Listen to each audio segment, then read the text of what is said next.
আলহামদুলিল্লাহ।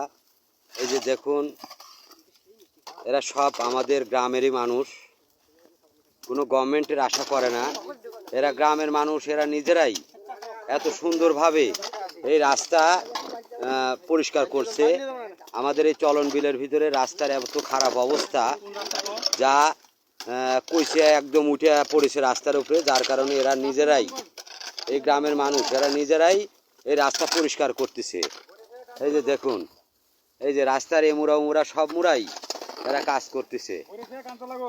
এবং এই রাস্তার দৈর্ঘ্যটা হচ্ছে বড়িয়া থেকে কান্তনগর পর্যন্ত যতখানি রাস্তা আছে, সব রাস্তার অবস্থা এই একই।